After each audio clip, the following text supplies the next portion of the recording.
അസ്സലാമു അലൈക്കും വറഹ്മത്തുള്ളാഹി വബറകാതുഹു. ബഹുമാന്യരായ സഹോദരങ്ങളെ, സുഹൃത്തുക്കളെ, റുഖിയ ശർഇയ്യ എന്ന പേരിൽ നമ്മുടെ നാട്ടിൽ പല നിലക്കുമുള്ള ചികിത്സകളുണ്ട്. എന്താണ് യഥാർത്ഥത്തിൽ ഇസ്ലാം പഠിപ്പിച്ച റുഖിയ, മന്ത്രം എന്ന് പറഞ്ഞാൽ നമ്മൾ അടിവരയിട്ട് മനസ്സിലാക്കണം, ഒരിക്കലും ഇസ്ലാം മന്ത്രവാദം പഠിപ്പിച്ച മതമല്ല. റുഖിയ എന്തുകൊണ്ട് അർത്ഥമാക്കുന്നത് മന്ത്രവാദമോ അടിച്ച് ചികിത്സയോ അല്ലെങ്കിൽ ആ രൂപത്തിൽ പ്രാകൃതമായ ചികിത്സകളോ ഒന്നുമല്ല. കാരണം റുഖിയ ശർഇയ്യ എന്ന പേരിൽ ചികിത്സ നടത്തി മരണപ്പെട്ടുപോയ കുറേ സംഭവങ്ങൾ നമുക്കറിയാം, കുറേ സാധുക്കൾ മരണപ്പെട്ടുപോയ കാര്യങ്ങൾ നമുക്കറിയാം. എന്തിനും റുഖിയ എന്ന് പറഞ്ഞ് ആ രൂപത്തിൽ ചികിത്സകൾ നടത്തുന്ന ആളുകളും നമുക്കിടയിലുണ്ട്. സത്യത്തിൽ ഇത്തരത്തിൽ റുഖിയയുടെ പേരിലുള്ള തെറ്റിദ്ധാരണകളെയും ചൂഷണങ്ങളെയും അവ്യക്തതകളെയും നാം തിരിച്ചറിയേണ്ടതുണ്ട്. റുഖിയ എന്ന് പറഞ്ഞാൽ അത് എല്ലാവരും ജീവിതത്തിൽ നിർവഹിക്കേണ്ടതും പഠിക്കേണ്ടതുമായ കാര്യമാണ്.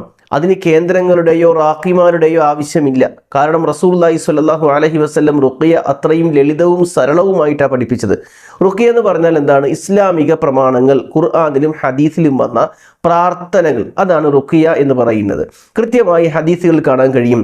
ഉഖബത്ത് ബിൻ ആമിർ റളിയല്ലാഹു അൻഹു പറയുന്നു, റസൂലുള്ളാഹി സ്വല്ലല്ലാഹു അലൈഹി വസല്ലം ഒരിക്കൽ പറഞ്ഞു, അലം തറ ആയാതിൻ ഉൻസിലത്തിൽ ലൈലത്തലം യുറ മിസ്ലുഹുന്ന ഖത്തുൻ. ഇതുപോലെ ഈ രാത്രി ഇറങ്ങിയതുപോലെയുള്ള ആയത്തുകൾ ഒരിക്കലും എനിക്ക് ഇറങ്ങിയിട്ടില്ല. അത്രയും ഗംഭീരമായ ആയത്തുകളായിരുന്നു അത്. എന്നിട്ട് പ്രവാചകൻ ഓതി കൊടുക്കുകയാണ്, ഖുൽ അഊദു ബിറബ്ബിൽ ഫലഖ് വഖുൽ അഊദു ബിറബ്ബിൻ നാസ്. ഇമാം മുസ്ലിം ഉദ്ധരിക്കുന്ന ഹദീസ്. അപ്പോൾ മന്ത്രിക്കാൻ പ്രവാചകൻ റസൂലുള്ളാഹി സ്വല്ലല്ലാഹു അലൈഹി വസല്ലം മന്ത്രിക്കാൻ പഠിപ്പിച്ചത് ആയത്തുകളാണ്. അതിൽ പ്രധാനമാണ് ഖുൽ ഹുവല്ലാഹു അഹദ്, ഖുൽ അഊദു ബിറബ്ബിൻ നാസ്, ഖുൽ അഊദു ബിറബ്ബിൽ ഫലഖ്. ഈ മൂന്ന് സൂറത്തുകളും ഇതിന് മുഅവ്വിദാത്ത് എന്നാണ് വിളിക്കുന്നത്. റസൂലുള്ളാഹി സ്വല്ലല്ലാഹു അലൈഹി വസല്ലം ഈ മൂന്ന് സൂറത്തുകളും എല്ലാ നമസ്കാര ശേഷവും ഓതിയതായി ഹദീസുകൾ കാണാൻ കഴിയും. മാത്രമല്ല കിടന്നുറങ്ങാൻ നേരത്ത് ഈ സൂറത്ത് ഓതിയതായി ഹദീസുകൾ കാണുന്നു എന്ന് മാത്രമല്ല, ഈ സൂറത്ത് ഓതി മന്ത്രിച്ച് ശരീരത്തിൽ ഊതി തടവിയതായി നമുക്ക് ഹദീസിൽ കാണാൻ കഴിയും. മഹദിയായ ആയിഷ റളിയല്ലാഹു അൻഹ പറയുന്നത്, റസൂലുള്ളാഹി സ്വല്ലല്ലാഹു അലൈഹി വസല്ലം ഈ മൂന്ന് സൂറത്തുകളും ഓതിയ ശേഷം നഫസ ഫി കഫൈഹി, രണ്ട് കൈയിൽ പ്രവാചകൻ ഊതും. എന്നിട്ടോ സുമ്മ യംസഹു ബിഹിമാ വജ്ഹഹു, പ്രവാചകൻ മുഖം തടവുകയും വമാ ബലഗത്ത് യദാഹു മിൻ ജസദിഹി, കൈയെത്താവുന്ന അത്ര എവിടേക്ക് കൈയെത്തു അവിടേക്ക് തടവുകയും ചെയ്തു എന്നാണ്. മാത്രമല്ല ഉറങ്ങാൻ നേരത്ത് മാത്രമല്ല റസൂലുള്ളാഹി സ്വല്ലല്ലാഹു അലൈഹി വസല്ലം ഇത് ചെയ്തിട്ടുള്ളത്. ശക്തമായ വേദന വന്ന സമയത്ത് ആയിഷ ബീബി റളിയല്ലാഹു അൻഹ ഈ മൂന്ന് സൂറത്തുകൾ ഓതി പ്രവാചകന്റെ കയ്യിൽ ഊതി. ആ മരണത്തിന്റെ സമയത്തുള്ള ഹദീസുകൾ നോക്കിയാൽ കാണാൻ കഴിയും. റസൂലുള്ളാഹി സ്വല്ലല്ലാഹു അലൈഹി വസല്ലം ഫല മഷ്തഖ, ബുദ്ധിമുട്ടായ സമയത്ത് റസൂലുള്ളാഹി സ്വല്ലല്ലാഹു അലൈഹി വസല്ലം എന്ത് ചെയ്തു? ഇതുപോലെ ചെയ്യാൻ വേണ്ടി ആവശ്യപ്പെടുകയും ആയിഷ റളിയല്ലാഹു അൻഹ ഇത് ചെയ്തു കൊടുത്തതായി നമുക്ക് ഹദീസുകൾ കാണാൻ കഴിയും. അപ്പൊ ഇതാണ് ഏറ്റവും പ്രധാനപ്പെട്ട റുഖിയയുമായി ബന്ധപ്പെട്ട ഹദീസ്. ഒന്നുകൂടി മനസ്സിലാക്കുക, ഫലഖ്, നാസ്, ഇഖ്ലാസ്.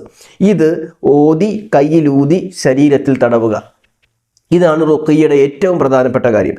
രണ്ടാമത്തെ വിഷയം എന്ന് പറയുന്നത് ഹദീസുകളിൽ വന്ന പ്രാർത്ഥനകൾ. പ്രത്യേകിച്ച് റസൂലുള്ളാഹി സ്വല്ലല്ലാഹു അലൈഹി വസല്ലം ഹസൻ ഹുസൈൻ റളിയല്ലാഹു അൻഹുമ അവർക്ക് മന്ത്രിച്ചൊരു മന്ത്രമുണ്ട്.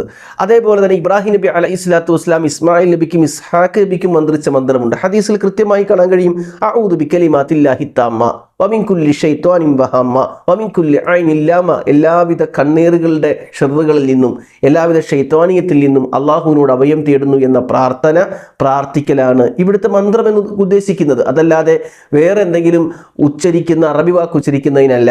അതേപോലെ തന്നെ ഒരു സ്ഥലത്ത് ഇറങ്ങിക്കഴിഞ്ഞാൽ റസൂലുള്ളാഹി സ്വല്ലല്ലാഹു അലൈഹി വസല്ലം പറയുന്നു, അവിടെയുള്ള ഉപദ്രവങ്ങൾ ഒരിക്കൽ നിനക്കുണ്ടാവില്ല. അഊദു ബികലിമാത്തില്ലാഹി തമ്മാത്തി മിൻ ശർരി മാ ഖലഖ് എന്ന് ഒരു സ്ഥലത്ത് ഇറങ്ങിക്കഴിഞ്ഞാൽ നീ പ്രാർത്ഥിക്കാൻ വേണ്ടി പറഞ്ഞു.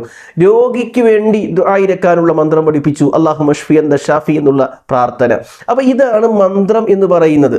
ഇത് നമ്മൾ മനസ്സിലാക്കേണ്ടത്, നമ്മൾ ഭൗതികമായി ചികിത്സിക്കുന്നതോടൊപ്പം അസുഖം വന്നു കഴിഞ്ഞാൽ ഇതുപോലെയുള്ള പ്രാർത്ഥനകൾ നിർവഹിക്കുക, ആ പ്രാർത്ഥനകൾ പഠിക്കുക.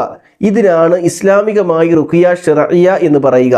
അതല്ലാതെ പ്രാകൃതമായ രൂപത്തിലുള്ള ചികിത്സകൾ, അതേപോലെ അതിനുവേണ്ടി റാഖിമാർ രംഗത്ത് വരിക, കേന്ദ്രങ്ങൾ തുടങ്ങുക, എല്ലാത്തിനും ജിന്നുബാധ അല്ലെങ്കിൽ എല്ലാത്തിനും സിഹിർ, എല്ലാത്തിനും കണ്ണീർ, ഇതൊക്കെ നമ്മളെ സംബന്ധിച്ചിടത്തോളം തിരിച്ചറിയാൻ കഴിയുന്ന കാര്യങ്ങളല്ല. നമുക്കൊരിക്കലും ഈ കാര്യങ്ങൾ തിരിച്ചറിയാൻ കഴിയില്ല. അനുമാനങ്ങളും സങ്കല്പങ്ങളും മാത്രമാണ്. നമ്മളെ സംബന്ധിച്ചിടത്തോളം ഒയ് പറയുന്ന ആളുകളല്ല. റസൂലുള്ളാഹി സ്വല്ലല്ലാഹു അലൈഹി വസല്ലം ഒയ് പറയുന്ന ആളാണ്. അള്ളാഹു അറിയിച്ചു കൊടുക്കുന്ന കാര്യം അറിയുന്ന ആളാണ്.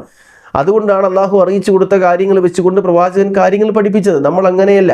നമുക്കങ്ങനെ കഴിയില്ല. അതുകൊണ്ട് തലവേദന വന്നാൽ ജിന്ന് കയറി, ബോധക്കേട് വന്നാൽ ജിന്ന് കയറി, അപസ്മാരം വന്നാൽ ജിന്ന് കയറി, ഇത് അടിച്ചിറക്കണം, എന്നിട്ട് ആ ജിന്നുമായിട്ടുള്ള ഇടപാടെന്നും പറഞ്ഞിട്ട് കുറേ കാര്യങ്ങൾ ചെയ്ത് അവസാനം ഈ രോഗിയായ മനുഷ്യൻ മരണപ്പെട്ടു പോകുന്ന സാഹചര്യം വരെ, ഹറാമുകൾ വരെ സംഭവിക്കുന്നത് നമുക്ക് കാണാൻ കഴിയും. റാക്കി പെണ്ണിനെ പീഡിപ്പിച്ചു, റാക്കിയുടെ ഉപദ്രവം കൊണ്ട് ഇന്നയാൾ മരിച്ചു, എന്നിട്ട് ഈ കേസ് വരുമ്പോൾ ഇവരൊക്കെ മാളത്തിൽ പോയി ഒളിക്കും. എൻ്റെ പ്രിയപ്പെട്ടവരെ, ഈ പറയപ്പെട്ട കാര്യങ്ങൾ അത് ചെയ്യുക, അതാണ് റുഖിയ എന്ന് പറയുന്നത്. ഇത് നമ്മൾ മനസ്സിലാക്കണം. അള്ളാഹു നമ്മെ അനുഗ്രഹിക്കട്ടെ. അസ്സലാമു അലൈക്കും വറഹ്മത്തുള്ളാഹി വബറകാതുഹു.